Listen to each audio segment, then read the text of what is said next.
Buenas tardes. A nombre de la Universidad Autónoma de Baja California y el Instituto de Investigaciones Culturales Museo UABC, les damos la más cordial bienvenida al diálogo en relación al libro Movilidades en Nueva España y México, siglos XVI y XXI, abordajes históricos y análisis de sus impactos desde las ciencias sociales. Paulina Torres Franco y Óscar Ariel Mojica Madrigal, editores.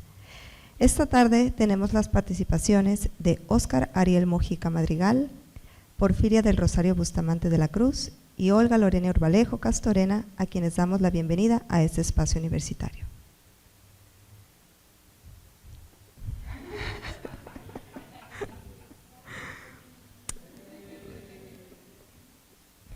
Para dar inicio, me voy a permitir leer algunos datos de quienes nos acompañan. Óscar Ariel Mojica Madrigal es doctor y maestro en Ciencias Sociales con especialidad en Estudios Rurales por el Colegio de Michoacán y licenciado en Historia por la Universidad Autónoma de Baja California, Tijuana.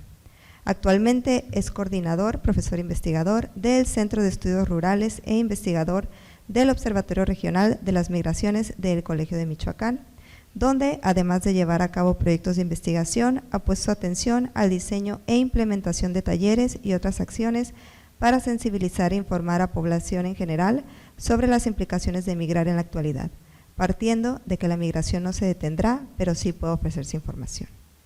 Porfiria del Rosario Bustamante de la Cruz es doctora por el Instituto de Investigaciones en Educación de la Universidad Veracruzana en la línea Educación Intercultural, Estudios Interculturales. Maestra en Estudios Socioculturales por el Instituto de Investigaciones Culturales Museo y licenciada en Asesoría Psicopedagógica, ambos títulos por la Universidad Autónoma de Baja California. Actualmente es profesora investigadora en la Facultad de Pedagogía e Innovación Educativa de la UABC, coordinadora de la Red Internacional de la Niñez, Adolescencia y Juventud Migrante en las Américas, en conjunto con el Centro de Estudios Mexicanos de la Universidad Autónoma Nacional de México, Boston, y la Coordinación para la Igualdad de Género de la Universidad de Sevilla.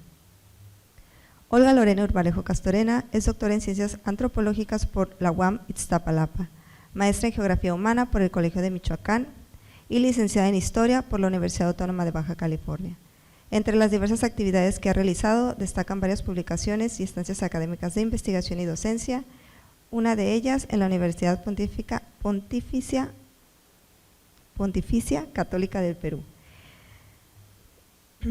Desde 2008 ha impartido clases a nivel licenciatura y posgrado. Actualmente se desempeña como investigadora en el Instituto de Investigaciones Culturales Museo de la UABC, donde coordina la maestría en estudios socioculturales. Asimismo, es docente en la Facultad de Ciencias Humanas de la misma universidad.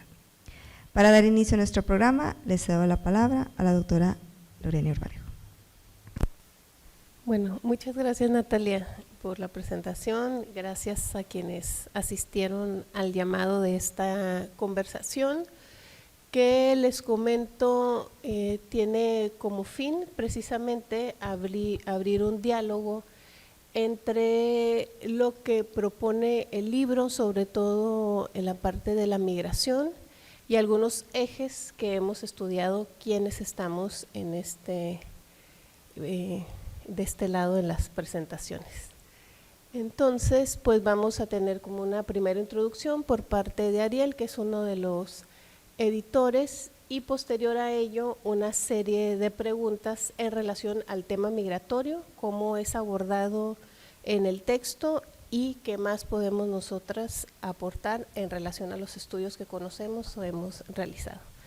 Así que te doy la palabra, Ariel. Muchas gracias por estar acá. Bueno,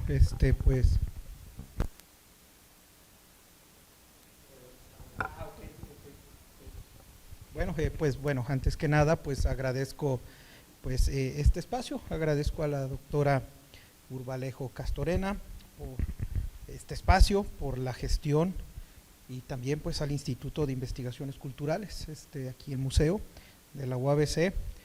Soy de Tijuana, pero también egresado de UABC.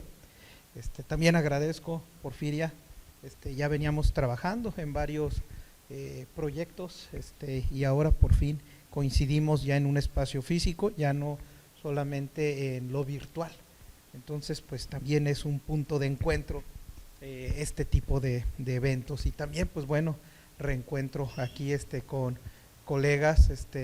Uno de ellos fue mi maestro, Mario, en la licenciatura, a Clementina, con quien también pues estuvimos compartiendo allá en Zamora, en el Colegio de Michoacán. Y pues bueno, agradezco este espacio para poder presentar esta obra que esperamos pueda ser de su interés. Por ahí vamos a dejar un ejemplar en la biblioteca, y por ahí atrás hay 4 ejemplares también. Entonces, pues antes de entrar en contenido de la misma, pues quiero comentar, señalar algunos puntos sobre la misma. Quiero comentar y eso yo creo que todos y todas lo sabemos, que nuestro trabajo pues no se queda en la oficina, nuestro trabajo no se queda en ese espacio en el que vamos a trabajar, esa oficina que tenemos, por ejemplo, aquí, ya que esta obra, cuando la armamos con la doctora Carmen Paulina Torres Franco, que es mi esposa, y esto lo armábamos, lo pensábamos, reflexionábamos en esos momentos en los que cocinábamos, mientras hacíamos sobremesa, mientras íbamos de un lugar a otro, cargando a los chiquillos ahí en el carro, pues compartíamos intereses y también pues hasta en cierta forma frustraciones sobre nuestro trabajo. Ella siempre me decía, Paulina, me decía, yo por eso trabajo con archivos, y eso me lo decía cada que yo volvía de campo y me decía, ¿cómo te fue?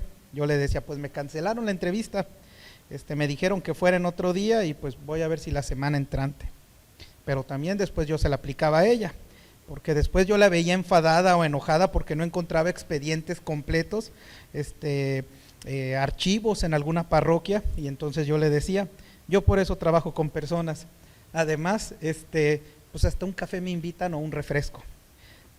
Así que pues durante la pandemia, antes de la pandemia, ella forma parte de una red bien organizada, una red donde trabajaron una propuesta de congreso sobre movilidades, y el encargado de esto era el doctor Raúl García. Lamentablemente él falleció y la obra quedó pendiente. Así que retomamos parte de su trabajo y le dimos continuidad. Recuerdo antes de la pandemia, Paulina me dio la obra de Raúl. Y la obra que ella me dio de Raúl era la del Rancho en Movimiento, la construcción sociodemográfica de un ámbito regional en el norte novohispano, San Felipe de Linares, 1712-1850. Y creo que es de donde son los cadetes de Linares, de esa zona, ¿verdad? Sí, entonces, ven, se aprende siempre algo. Entonces, la tesis a mí me pareció un trabajo bastante interesante, y lo señalo así porque pues bueno, uno formado en una cuestión más sociológica, antropológica, pues de pronto dar cuenta de estos textos históricos basados, trabajando archivos históricos parroquiales, pues dábamos cuenta también de una migración interregional y una migración constante. Y sobre todo lo que yo le decía a Paulina, le decía, si nos ponemos nosotras a revisar, pues parte de esto son lo que ha entrado en discusiones también de manera algo reciente en los temas migratorios, la migración interregional. Nos centramos bastante en la migración internacional, y la migración interregional pues es relativamente reciente. Y decía, y aquí ya ustedes lo estaban abordando. Entonces también en este texto yo veía y dábamos cuenta del auge de las movilidades, y auge dependía también de lo que estaba ocurriendo con el auge en haciendas u otros centros comerciales. Entonces también había una movilidad económica, pero también dábamos cuenta de que había movilidad de familias enteras que estaban en constante movimiento, movimientos cortos, movimientos cercanos, circularidades, y dábamos cuenta también que había movilidades por cuestiones de violencia, y el tema de violencia dentro de las movilidades pues también es un tema reciente, en cuestiones, digamos, desde la sociología, antropología, aunque ahorita puedan decir, pero es que desde hace, sí, pero en términos, si revisamos la literatura, vamos a encontrar que está de manera reciente. Entonces, me resultó interesante y podíamos unir algunas de estas características en lo que estábamos percibiendo en las movilidades actuales. Entonces pues nos dimos a la tarea de ponernos a trabajar en esta propuesta. Mi esposa Paulina, doctora en historia y con un trabajo demográfico pues bastante interesante, no sé porque sea mi esposa, pueden revisar sus trabajos y se van a dar cuenta, utilizaba pues archivos parroquiales y desde la reconstrucción de familias. Y yo pues una especie más de quimera social, con una formación en historia, entrándole a la sociología, con cuestiones de antropología, con cuestiones también pues sí, de otras herramientas, pues estaba utilizando más un trabajo etnográfico, fuentes estadísticas y trabajo de campo, y pues coincidimos. Y así llegamos a esta propuesta. Era una propuesta que buscaba dar pistas, sobre todo sobre las fuentes en los procesos de movilidad, pero también entendiendo los cambios y ciertas continuidades en estos procesos de movilidad. A pesar de ser un periodo bastante ambicioso, siglo XVI al siglo XXI, pues las movilidades se estaban dando por cuestiones económicas, por violencias, se llevaban a cabo de forma individual y en lo familiar, algo que en la nueva economía de pronto en los 70s, 60s, pues era como una cuestión que estaba ahí latente dentro de la sociología, y acá veíamos que pues esto no estaba teniendo respuesta a movilidades recientes, sino que era mucho más atrás. Dábamos cuenta que también se daban estas movilidades por una cuestión de estrategias, algo que insisto, dentro de las movilidades, los estudios migratorios pues se empieza a abarcar en la década de los 70s y los 80s. Entonces pues nos dimos a la tarea de conjuntar desde perspectivas históricas, demográficas, historia demográfica, antropología, sociología y derecho para hablar de las movilidades y algunas personas en esos procesos. El libro podríamos señalar que se arma por 2 o 3 apartados. Uno más histórico, con una revisión más de fuentes de archivos parroquiales y otro tipo de documentos históricos, y otro con archivos uno con una parte intermedia donde va con estas historias orales y con archivos también históricos, y otros que consta de datos estadísticos, de cartas, entrevistas, encuestas, pero era un trabajo, es un trabajo que nos permitía entender cómo se han abordado y cómo se pueden abordar desde distintas fuentes las movilidades. Y ojo, también lo que nos parecía interesante es que hablábamos justo de movilidades y no migraciones, porque dentro de las movilidades pues eso nos permitía entender lo que aquí estábamos abordando: violencias, movilidad por violencias, movilidad por motivos económicos, reencuentro familiar, búsqueda de espacios que permitan continuar con la vida y en los que estábamos de acuerdo. Entonces la propuesta pues así quedó conformada por estos 9 trabajos, aunque también quiero señalar que lo que estábamos proyectando de manera inicial era una propuesta un poco más ambiciosa. Buscábamos contar con distintas disciplinas como psicología, economía, y otras más, pero bueno, todos y todas estamos muy ocupados, que pues nos quedaron pendientes por ahí algunos trabajos con los que no pudimos contar, y pues teníamos que continuar también con este trabajo. Los trabajos de manera así general, voy a comentar los títulos. La parte más histórica pues está conformada por la migración y movilidad de indios de Uruapan y de la Sierra Tarasca durante la época colonial de Ociel Talavera.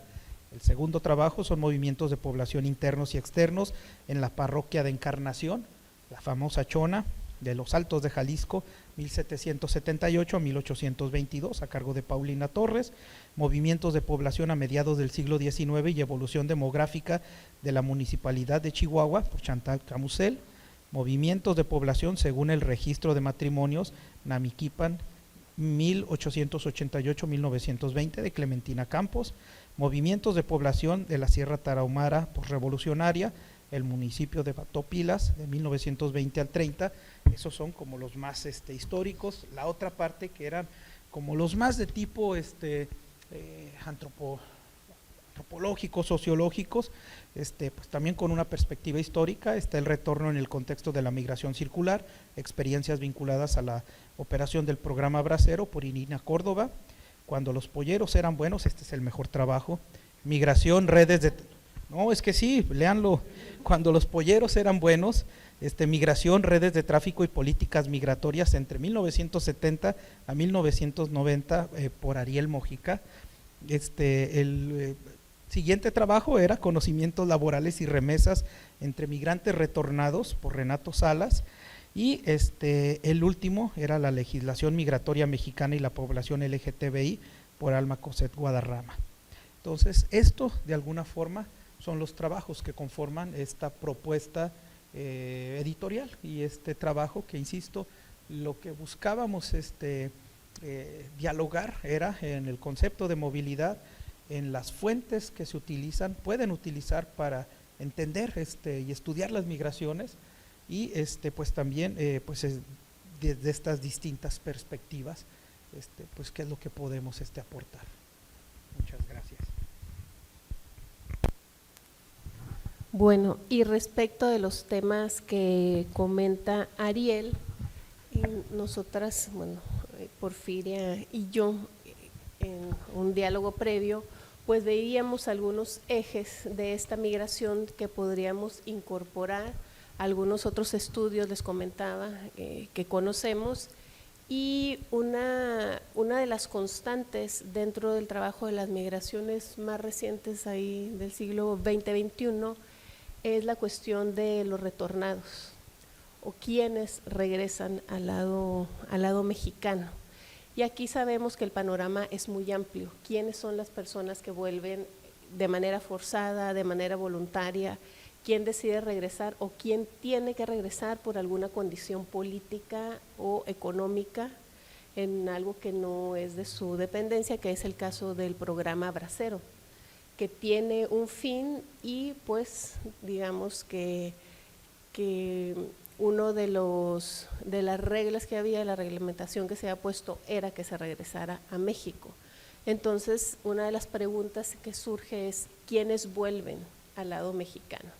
Pero ¿quiénes vuelven en esta condición no solamente de caracterizar de manera general como en estos grandes apartados, sino cuál es la condición y la característica de sujetos que están siendo regresados a un territorio o deportados en los diferentes periodos históricos, voy a comentarlo así, para también ahí darle esta condición política, ¿no? Que cuando las políticas cambian o se recrudecen, también o lógicamente impacta a las personas que están del lado de los Estados Unidos y del lado mexicano. Entonces esa es una de las primeras preguntas para realizar, ¿quiénes retornan en este caso de las migraciones?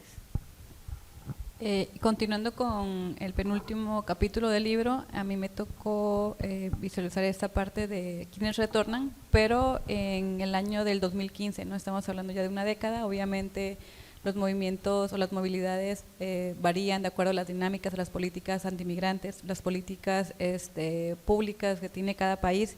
Y en este aspecto, pues obviamente para que hubiera un retorno o un regreso, obviamente hubo motivos que siguen siendo vigentes para salir de México hacia Estados Unidos, ¿no? La violencia, carencias económicas, etcétera, ¿no? Y en este proceso de los motivos que regresan, pues obviamente estábamos mencionando sobre cuáles son las rutas migratorias, ¿no? Estamos hablando que México se considera un país de origen, tránsito, y a partir de las políticas de Obama, antes de Donald Trump, perdón, hubo un gran índice de retornados, ¿no? Donde se suponía que este presidente estaba apoyando a la comunidad latina, pero no fue así, ¿no? Por ejemplo, cabe recordar lo de DACA, que básicamente es un apoyo a los jóvenes que estaban estudiando en instituciones o en colegios, en los colleges en Estados Unidos, pero en vez de apoyarlos, pues obviamente hubo una ruptura ahí de confianza. En vez de apoyarlos, pues obviamente hubo una deportación masiva, ¿no? Entonces, ese es otro motivo de retorno, no solamente por cuestiones que tengan que ver con regresar al terruño, también por esta parte de las políticas que estaban en ese momento en Estados Unidos. Y en esta dinámica también yo me estuve ahí cuestionando qué pasa cuando regresan, ¿no? Obviamente se van por un tiempo las personas que migran, pueden pasar años, incluso décadas, y cuando regresan obviamente el contexto al que era su lugar de origen, y digo eran porque a veces ya no lo sienten de esa manera, ¿no? Es decir, van cambiando las dinámicas, van cambiando incluso la manera en que se insertan al mundo laboral, ¿no? Aquí en ese capítulo, por ejemplo, nos comentaban que había diferentes tipos de características de las personas que regresaban. Una de ellas tenía alrededor de 54 años y, por ejemplo, decía ahí en las narrativas que él se hizo de sus ahorros, regresó a México y compró, por ejemplo, una maquinaria para hacer costura, ¿no? Porque fue un aprendizaje o un saber que él estaba realizando en Estados Unidos, y entonces ese saber lo incorpora en México y pudo hacer su negocio. Sin embargo, estamos hablando de que la investigación se hizo en el 2015, pero la narrativa fue de hace 10 años de la persona que regresó, ¿no? Entonces, estamos hablando que son temporadas o temporalidades diferentes, entonces el retorno que se vive actualmente es muy diferente al que se vivió en ese momento, este tipo de personas. Entonces, esto nos convoca o nos lleva a analizar en las dinámicas, ¿no? Que son cambiantes, incluso más violentas, diría yo, sobre todo en el ingreso al trabajo laboral, porque hay otras políticas que no se habían considerado, ¿no? O no se habían considerado y que siguen sin considerarse. Entonces, esas son las razones por las que regresan, o en ese capítulo sí lo mencionan. Y también ahí identifiqué, por ejemplo, algunas de las emociones durante la migración, ¿no? Ya sea durante el trayecto, cuando viven en Estados Unidos o cuando regresan, ¿no? Por ejemplo, el miedo, incluso ahí lo dicen explícitamente en las narrativas, locura, desesperación, ¿no? Entonces, ¿cuáles fueron los momentos precisos que tienen que pasar las personas para experimentar estas emociones? Y cuando nosotros, no sé, en lo personal veo una cucaracha y me da miedo, ¿no? Entonces imagínense una experiencia tal vez común, diaria, cotidiana, ver esta narrativa o este tipo de emoción en algo que pues obviamente está fuera de su cotidianidad, ¿no? Entonces eso me llama mucho la atención. Y pues recurriendo aquí a las disciplinas que se trabajó en este libro, pues obviamente la sociología de las emociones va a incorporarse en ese tipo de temas de investigación, ¿no? Y pues ahí la dejaría. Bueno, yo solamente para abonar un poco sobre eso, y pues bueno, no es que les esté vendiendo el libro, pero ahí tenemos 4 ahí atrás, sí, no, una de las cuestiones que resulta interesante en este sentido es el contraste que se puede hacer. ¿Quiénes vuelven? Pero yo creo que también podríamos decir por qué tienen que volver, porque en los primeros trabajos, los de tipo histórico, ahí se analiza, sobre todo había una cuestión de formar asentamientos, y toda esta movilidad que tenían, pues no era como una cuestión restringida como lo que estamos viendo con las políticas actuales, donde incluso pues podemos ver en estos espacios ciudades fronterizas, o estas ciudades que de pronto quedan de paso, donde no se busca o no se permite como los asentamientos ya tan, digamos, hay mucho rechazo, hay ciertas cuestiones que en los trabajos, la primera parte, lo que podemos apreciar es que no había una política digamos, de expulsión o de generar la movilidad, había de asentamientos, una cuestión para generar estos asentamientos, y eso también resulta interesante, porque ahorita en las discusiones actuales sí se habla de por qué vuelven, quiénes vuelven, pero de pronto en esta, digamos, propuesta podemos encontrar también donde lo que se buscaban era generar estos asentamientos, establecerse estos asentamientos, y sobre todo en esta movilidad constante, interregional, que también resultaba interesante, nada más como una cuestión. Hay en un trabajo incluso donde se señala de una movilidad circular constante entre distintas parroquias, donde a través de la reconstrucción de familias se va encontrando cómo van naciendo y que van generando como toda una movilidad, digamos, circular. No había una situación sobre retornos, porque no había como esta cuestión de los arraigos que ahora tenemos con los terruños, porque son cuestiones, digamos, temporalidades distintas, pero lo que resulta interesante, yo cuando ya después revisaba el trabajo, era justo esto, la noción de los terruños, que de pronto la noción de terruño no se tiene, cómo se va construyendo estos espacios a los cuales se pertenece, y que esto no es que me salga del tema, sino que tiene que ver con esta cuestión de por qué volver, desde cuándo se vuelve, se generan estos arraigos, se empiezan a generar estas, digamos, comunidades, o de pronto se empiezan a establecer ya por una cuestión de política. Ay, perdón, me gustaría agregar esa parte, por ejemplo, en cuestión de los hombres, ya por cuestiones de género, que ahí medio mencionaban en el capítulo que cuando un hombre regresa, o en esa época regresaba, era visto como un mal hombre de familia, ¿no? Porque su obligación era seguir aportando como pilar del hogar de manera económica, ¿no? Incluso ese tipo de transiciones también lo podemos ver en jóvenes, que es como una forma, un ritual, ¿no?, de pasar a la vida adulta, ¿no?, el migrar, pero si regresan lo ven como un fracaso, ¿no? Es otra dinámica. Sí, en ese sentido del fracaso y quién es la persona que ahora regresa o es retornado, deportado.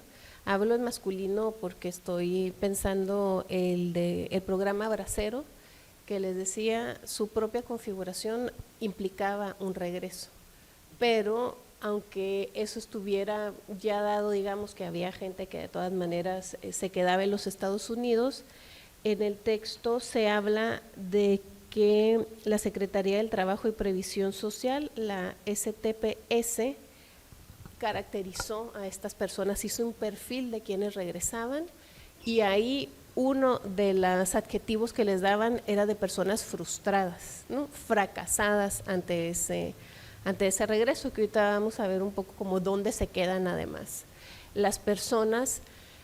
Y en esta idea también de una cuestión que implica volver, regresar, estaría la temporalidad, pero pensemos no solamente en quienes su proyecto migratorio ni siquiera, o el proyecto familiar migratorio ni siquiera fue el propio, como en el caso de DACA, donde uno de los reclamos era que los y las jóvenes no habían decidido migrar, sino que había sido el contexto familiar que los había llevado a los Estados Unidos, y que entonces pues ellos y ellas pasaban a tener esta condición de indocumentados e indocumentadas, pero que sí tenía que perfilarse que no había sido la decisión, ¿no?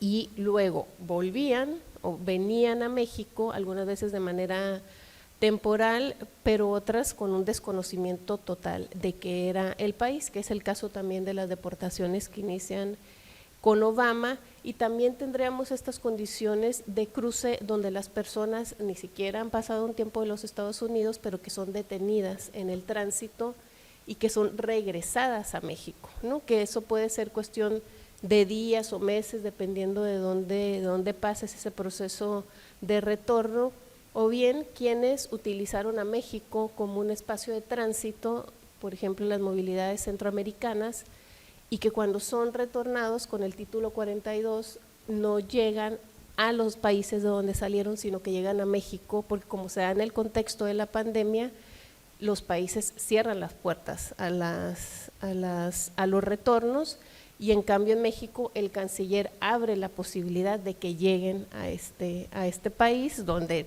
pues solamente había sido este lugar de paso, ¿no? Y esta condición que comentaba Porfiria de fracaso, yo creo que además en el contexto de las deportaciones con Obama y Trump fue como muy estudiado, porque también es un espacio donde el área de la psicología empieza a tener, pienso yo, cada vez más participación en los estudios de la migración, ¿no? Y que tenemos estos trabajos también de corte histórico sobre la acusación de demencia de parte de las personas que están en tránsito y en movilidades, y cómo son tratados como criminales en lugar de con cierta condición mental por todos los procesos que han vivido. Adelante. Yo ahorita que señalaba sobre esta cuestión, insisto, sobre la importancia de ampliar el tipo de fuentes, un poco es la intención de este texto.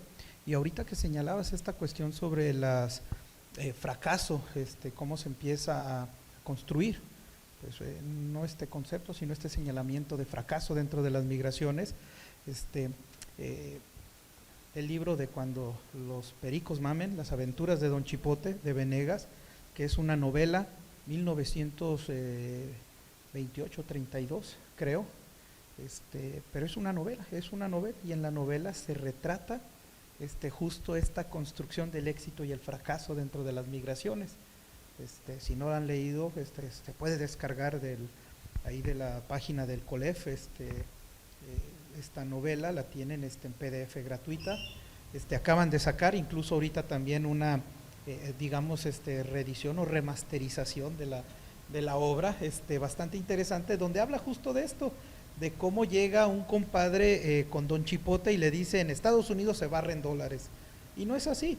Hablan de toda esta experiencia negativa. Llega después de meses de andar en el norte de Don Chipote, y al momento de llegar lo primero que hace es comprarse un cambio de ropa, y es con lo único que vuelve, pero con lo que vuelve de manera distinta es con el discurso de que le fue muy bien allá.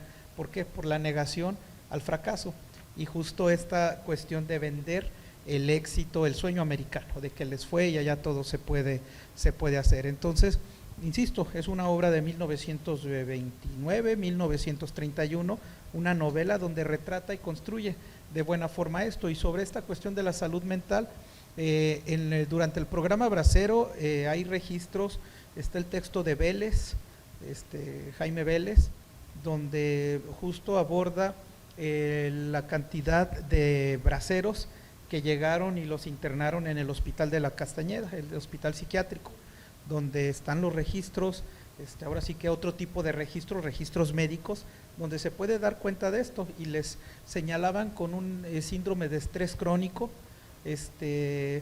y era por lo que estaban enfrentando al chocar con una cultura distinta, ojo, a lo que vivían en las comunidades rurales. Entonces, pero eso también con otro tipo de fuentes, entonces.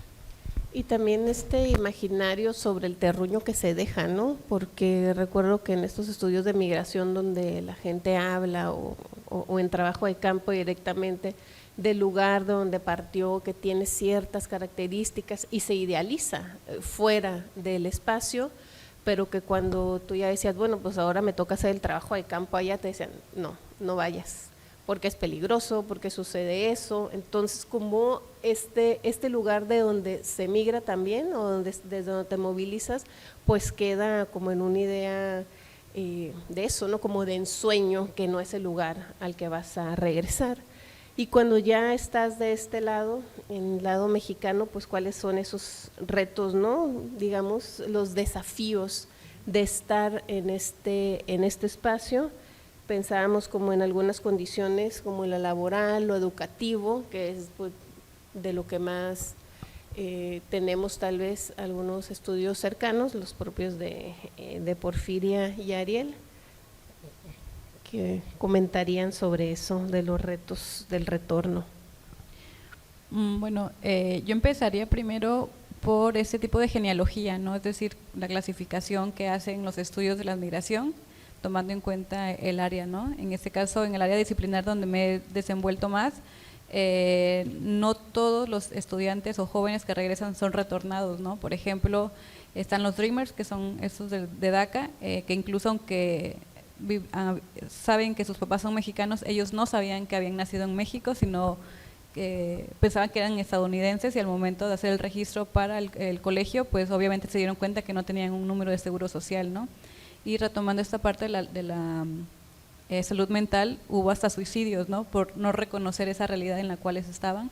Esta periodista, se me fue, Ellen Trox, habla sobre eso de los Dreamers y en Estados Unidos, ¿no? Y hablan de este tipo de casos, de situaciones, incluso de una red que hicieron los propios Dreamers ante las protestas, ¿no? Si te pegan, hazte bolita, si te echan gas, échate agua, o sea, o resiste, ¿no? O sea, este tipo de consejos, por decirlo de alguna manera, ¿no? Para aguantar ese tipo de violencias físicas. Y este tipo de jóvenes, después que regresan de manera obligatoria porque o son deportados o alguno de sus familiares son deportados, acá se llaman los otros Dreamers, ¿no? Es decir, ¿qué pasa cuando regresan? Entonces empiezan a ver que el México que les hablaron los tíos, los papás, no es el que ellos se imaginaron, sino es otra realidad más cruel, más transgresora, donde no son bien recibidos, donde no tienen una identidad, donde no tienen acceso al trabajo ni a la educación, porque no tienen experiencia, ¿no? Y al no tener experiencia, obviamente buscan algún tipo de trabajo paralegal, por decirlo de alguna manera, donde obviamente dicen, es que esto no es lo que yo quería, yo me veía estudiando, yo me veía, aunque sea en Walmart, ¿no? Donde tuvieran un salario que ellos ya dicen que está más digno que vender incluso en los supermercados, en los famosos tianguis, ¿no? En la Ciudad de México, donde está este asentamiento de los otros Dreamers. Pero también hay resistencias, ¿no? Por ejemplo, hay un líder de estos otros Dreamers que se llama Nuevos Comienzos o Nuevos Comienzos. Y es otra forma de resistir a este tipo de retorno, ¿no? Este tipo de situaciones. No, adelante, te lo dejo a ti.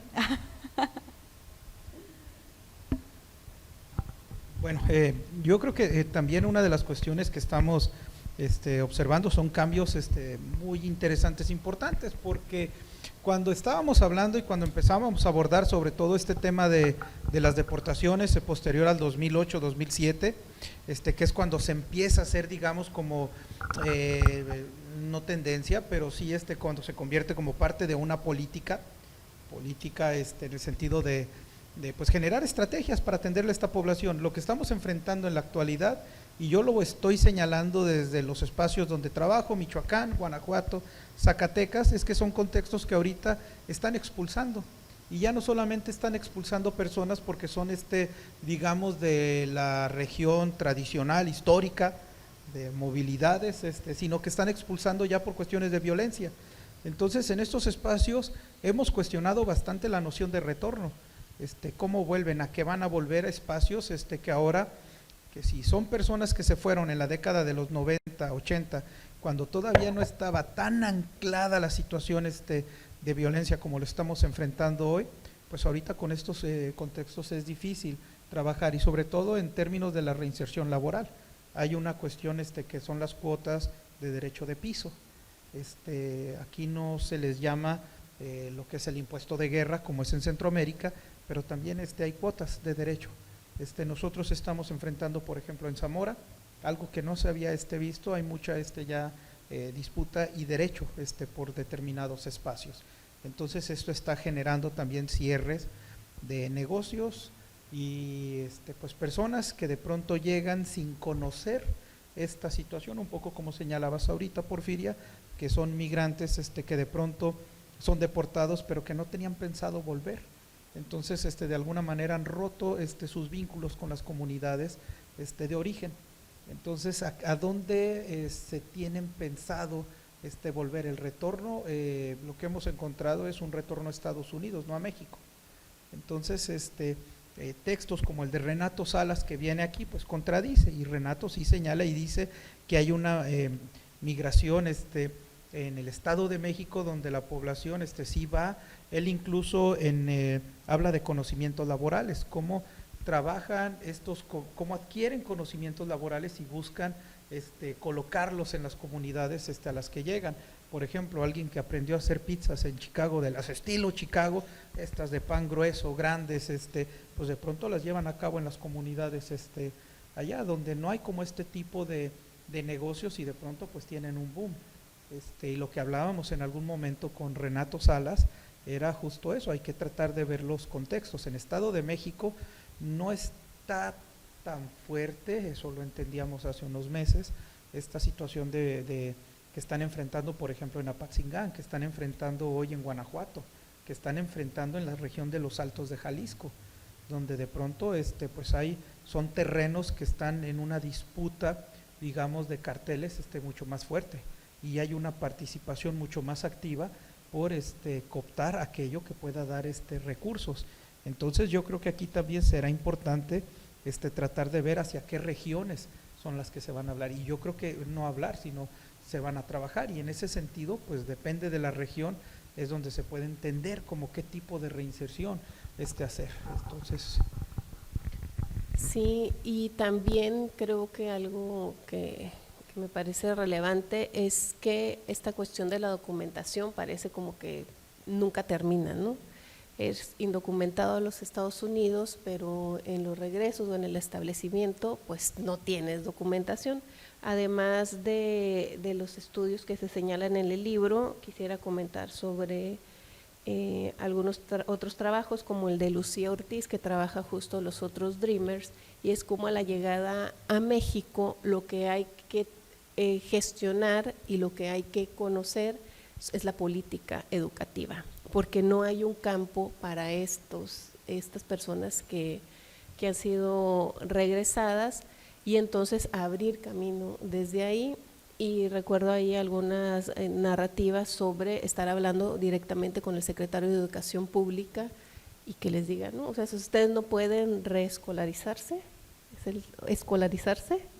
no pueden escolarizarse porque no está aquí, y tener que trabajar en ello. Y también el trabajo de Gabriela Pinillos, que habla sobre la redocumentación,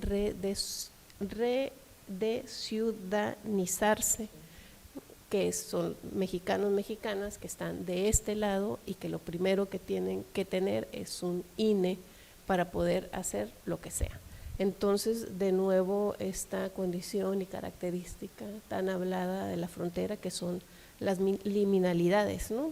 Eres, no eres, estás en proceso constante de este eje de los documentos.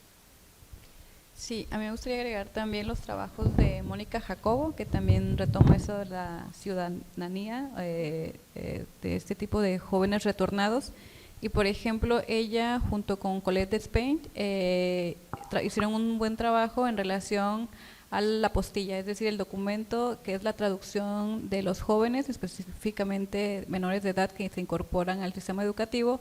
Y una de las solicitudes es el acta de nacimiento, pero antes los padres tenían que traducir el acta de nacimiento si no podían ser aceptados en las escuelas, a pesar de que se supone que el derecho a la educación es un derecho internacional, ¿no? Entonces, en el 2010 entran en disputa este tipo de políticas educativas, y para el 2016 se deroga este tipo de política, ¿no? Es decir, ya no va a ser necesario el acta de nacimiento traducida, pero ahora está el desconocimiento de parte de las autoridades educativas en querer aceptar ese tipo de solicitud, ¿no? Entonces, es por solo mencionar uno de los grandes aspectos o barreras a los que se ven enfrentados este tipo de retornados.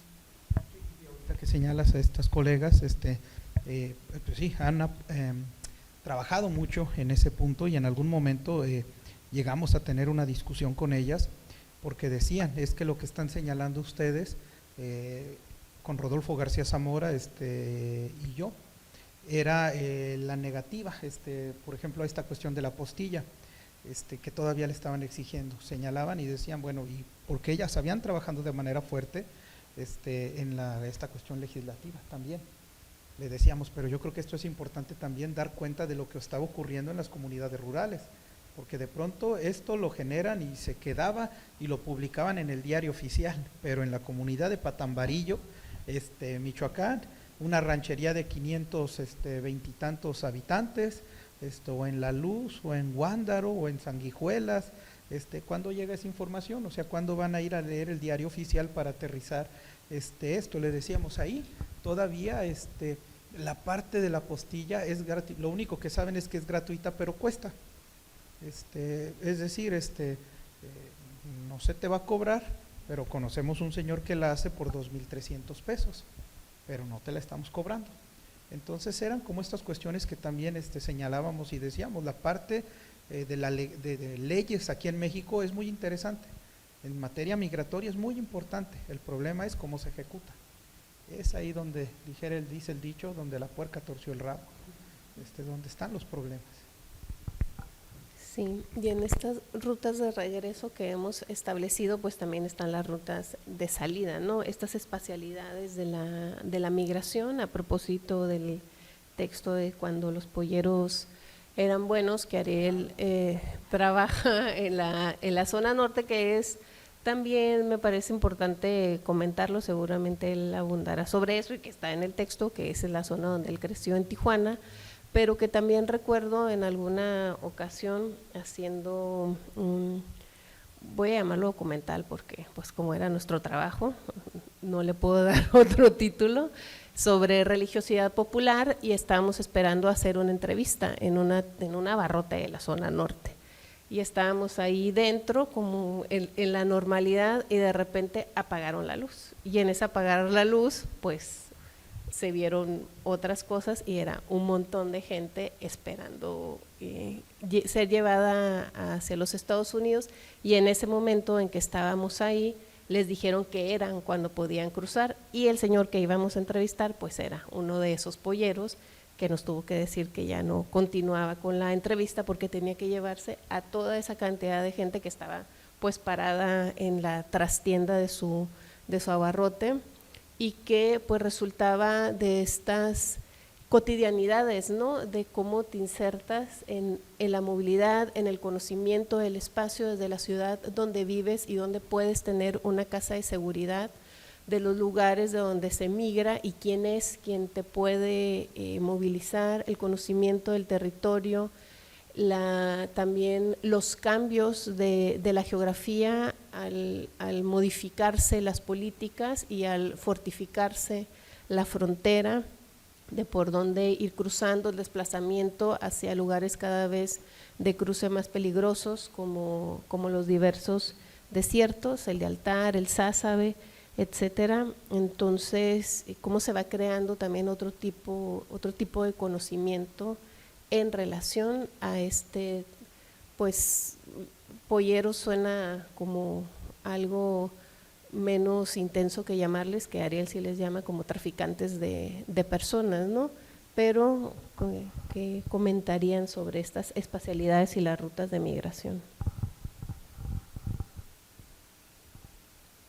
Pues yo ahí te diría que ahí donde estuvimos en ese espacio ahorita ya no puedes estar. Pues un espacio en la zona norte, el Hotel Montejo, donde pues yo ahí me crié. Yo me crié en la colonia Castillo, y en esa zona ahí donde estuvimos grabando, ahora ya no puede estar, justo a un lado del hotel, por donde estaba el mural, aquel que fuimos a ver, ahí encontraron hace 6 años, había muchos cadáveres allá adentro, enterrados en uno de los cuartitos. Entonces ahorita ya no puedes estar. Yo la última vez que fui, fue en el 22, y ya el paisaje había cambiado mucho. De estas casas de barda chiquita de madera, ya no están, así ya son rejas enormes, ya hay una cuestión de seguridad, muy interesante, en términos sociológicos, porque en términos reales, pues no es interesante, porque nos habla de una cuestión de inseguridad. Entonces, eso ha cambiado mucho, y yo creo que también aquí justo con esta experiencia de este trabajo es importante. Yo creo que aquí es importante llevar notas o hacer notas de campo, incluso de memorias, de cuestiones que de pronto nos vengan. Yo les digo, yo me crié ahí, yo cuando estuve ahí en esta región, en esta zona, pues yo no tenía pensado hacer investigación, yo quería ser beisbolista. Ahí estaba el campo Benito Juárez, pero fui bien malo en el béisbol siempre. Era noveno bat, esto ya les dirá algo.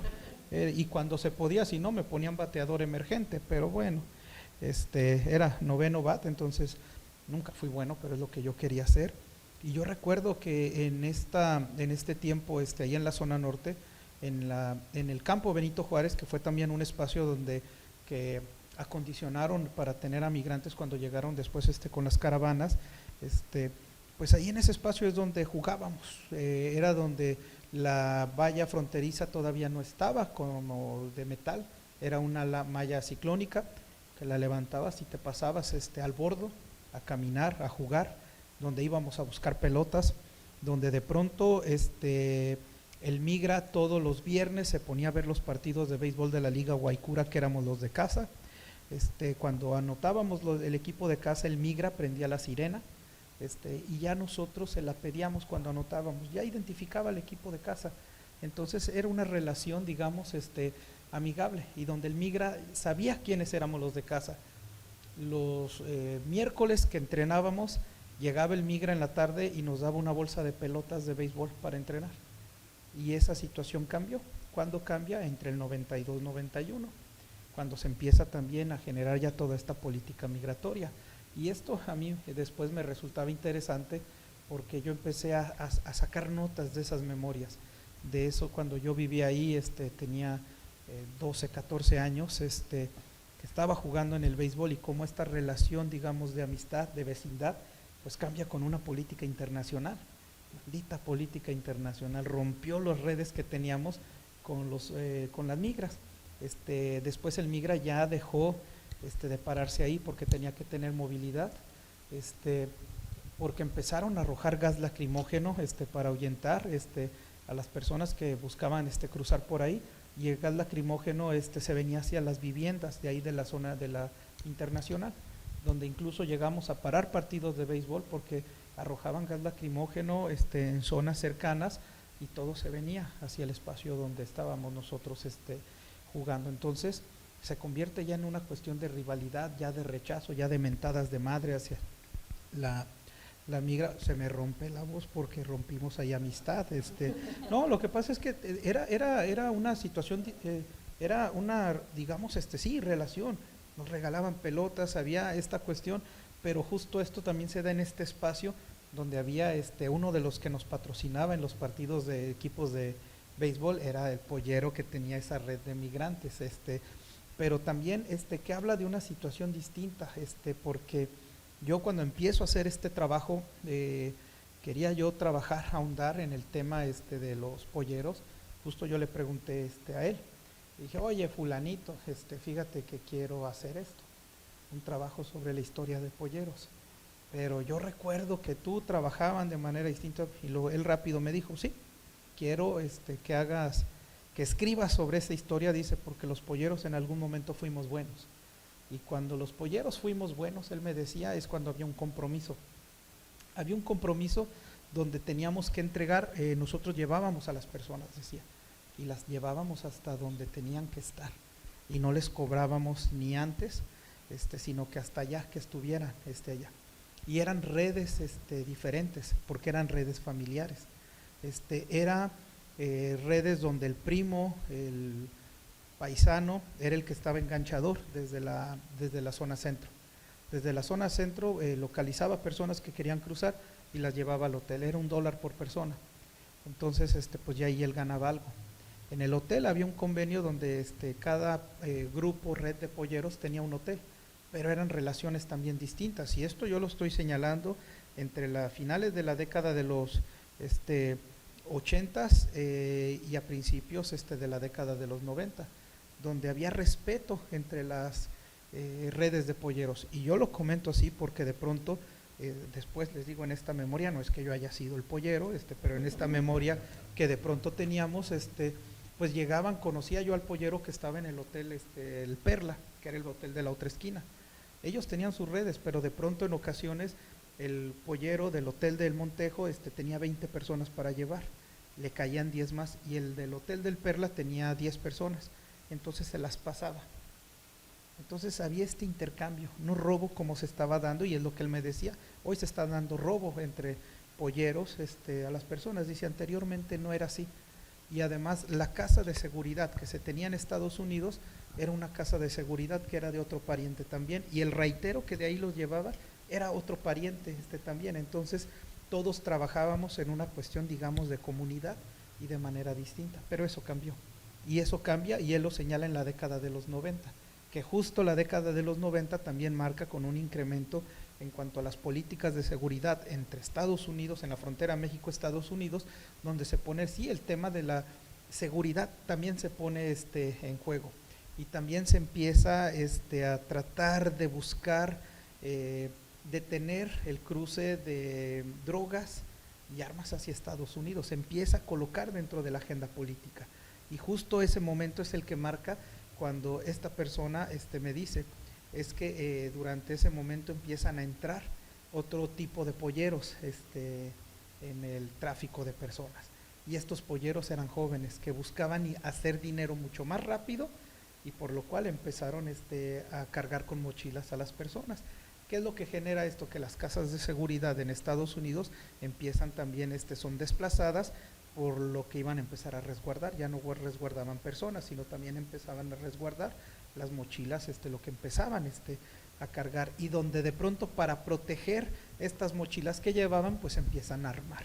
Entonces eso también cambia bastante lo que es la dinámica del quehacer de un pollero, y también la imagen del pollero, y es lo que él me señalaba y me decía, actualmente eso es muy diferente a lo que a nosotros nos tocó.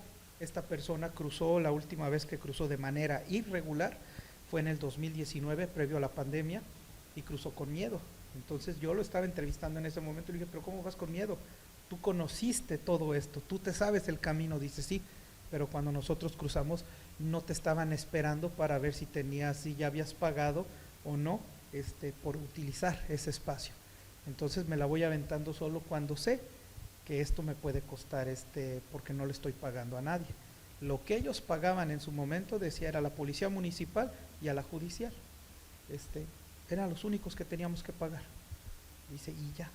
Pero ahora eso es distinto. Entonces esto nos permitía también entender a través de una historia de vida de un pollero bueno, como él mismo señalaba, estos cambios, y que también nos permitía dar cuenta de cómo habían cambiado también estas movilidades, porque también estaban los polleros que salían desde las comunidades del centro del país, Zacatecas, Guanajuato, Michoacán, y desde ahí salían en autobuses hasta frontera, vendían lonches en el camión. Me tocó entrevistar una familia de Morelia que vendían, aprovechaban, era un negocio redondo. Yo no me dedico al tráfico, pero soy el que hace los sándwiches, que se los vende ahí. Entonces era como un negocio familiar, pero distinto a como estaba en la actualidad. Entonces eso de alguna forma como para ver esta cuestión de los cambios, digamos, que se han generado y que está como en ese trabajo.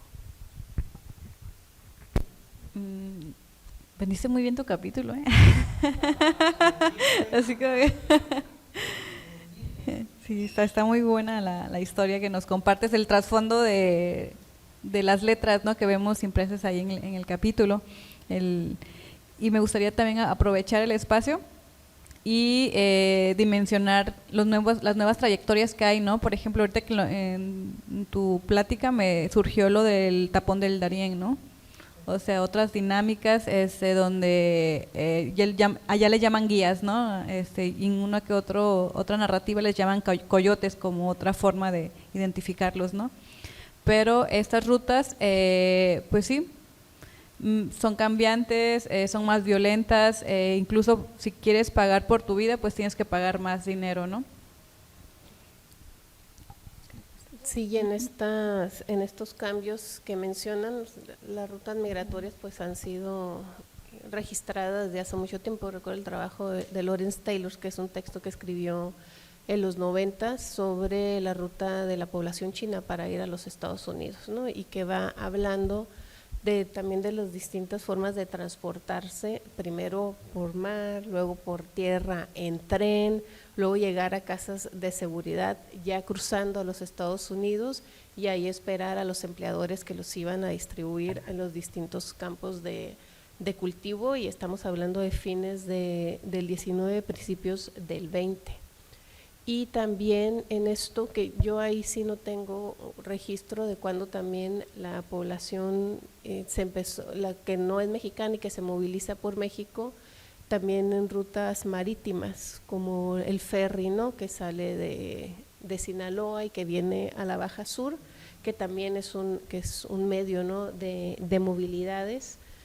Pensaba en las cuestiones de las espacialidades, algunos de los trabajos, como por ejemplo el de Abdel Camargo, que hizo un estudio sobre cuando cambia la dinámica de cruce y cambian los lugares de cruce, también cambia como la vocación de algunos lugares que son receptores temporales de la migración, ¿no? Pueblos en Sonora que eran utilizados o que su economía se basaba en estas movilidades, que tenían hoteles, que tenían tiendas, restaurantes, y cuando la gente empieza a cruzar por otro lado, pues esa población se queda sin ese recurso económico.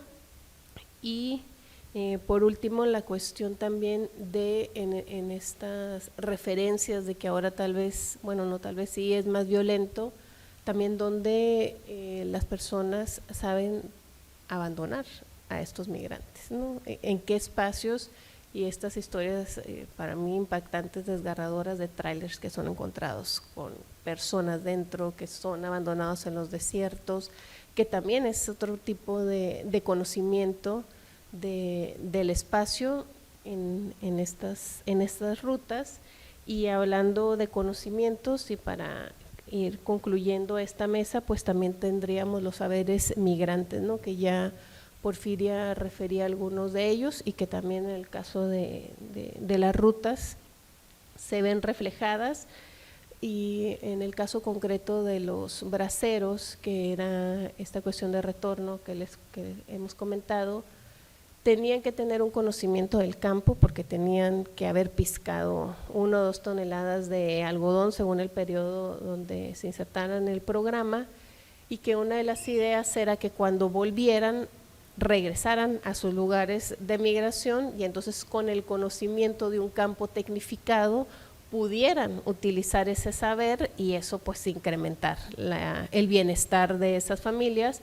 Pero pues la gente no regresa, a un porcentaje muy alto no regresa a esos lugares, y este conocimiento pues tiene que reconfigurarse, tiene que cambiar para emplearse en otros espacios. Y aquí me viene a la mente el ejemplo de las trabajadoras de Maquila que ha trabajado Arely Veloz, donde refería cómo la migración de Michoacán hacia Tijuana, las mujeres se insertaban en fábricas que tuvieran que ver con sus saberes, ¿no? En el caso de quienes sabían bordar, había quienes trabajaban en una fábrica donde específicamente hacían chalecos antibalas, pero eran chalecos antibalas bordados, entonces ahí podían utilizarlo. Hombres que estaban en esta parte de la explotación de madera y que tenían conocimiento de carpintería, y en las maquiladoras se empleaban en quienes tenían ese tipo de trabajo. Y bueno, no sé ustedes qué tendrían que comentar sobre los saberes. Bueno, más que saberes, a mí me gustaría comentar o hacer referencia sobre el último capítulo, que me parece muy ameno, sobre todo por la fecha en la que nos encontramos. Está próximo el Día Internacional contra la Homofobia, Transfobia y Bifobia, entonces habla sobre eso, ¿no? Sobre la falta de la legislación migratoria mexicana hacia la población LGBTIQ+, ¿no? Entonces habla que sobre los actores en la migración, ¿no? Primero fueron los hombres, posteriormente se fueron identificando las mujeres, de ahí se retoma a las niñeces, adolescencias y juventudes como actores sociales, pero siguen relegadas la comunidad sexodiversa, ¿no? Entonces hace una invitación a seguir trabajando sobre ese tipo de actores en las trayectorias, en el retorno, en la llegada, ¿no? Porque no los quiere la sociedad, no los quiere ni su familia, entonces hay un doble rechazo que experimentan en sus historias de vida, ¿no? Sobre todo, por ejemplo, en el caso de este trabajo con Cosette, pues ella habla desde lo que se está haciendo en términos de derechos para proteger a migrantes de la comunidad LGTBI, y que bueno, yo creo que si podemos, echamos memoria de manera rápida, hay que ver lo que ocurrió con la primer caravana migrante cuando llega a Tijuana. ¿Quiénes llegaron? Era comunidad LGTBI, entonces esto generó también como una cuestión de rechazo bastante fuerte. Y Cosette ha estado trabajando también desde una cuestión de la academia, pero también en un acompañamiento de un activismo con esta comunidad, y lo ha hecho de manera muy importante, muy interesante, con un conocimiento sobre la legislación, y desde ahí también publica y trabaja toda esta información, con propuestas de política pública, que también eso es algo muy interesante. Y también pues yo creo que cómo se ha ido visibilizando también a esta población dentro de los procesos migratorios. Ahorita cuando comentábamos sobre la comunidad Dreamers, pues justo con este texto de Eileen Trox, por ahí hay un capítulo en un texto sobre Dreamers que se llama Los Undoquioqueers, que es un apartado que a mí me pareció muy interesante porque habla justo de este movimiento Dreamer, sin identidad, sin identificación, pero también cómo se incorporan los movimientos queers en Estados Unidos, que también están buscando una cuestión de reconocimiento a su identidad, y más que de manera muy interesante cómo en Estados Unidos, para buscar la identificación, una aprobación en una política, se unen inmigrantes y aquellos que no tienen derecho a una identidad. Yo creo que también eso es interesante, la forma como se están abordando los temas, cómo se van colocando y cómo se van analizando desde una cuestión antropológica, desde una cuestión legal también, de derechos. Sí. ¿Tienen algo para agregar? Si no, de mi parte… De mi parte… O no sé si alguien de nuestro excelso público, muchas gracias por mantenerse acá, ¿tienen algo que comentar, preguntar, participaciones? Vamos a dar puntos por pregunta.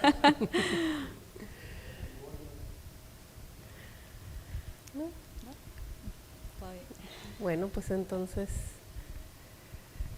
vamos a concluir formalmente con la participación de Natalia, nuestro evento.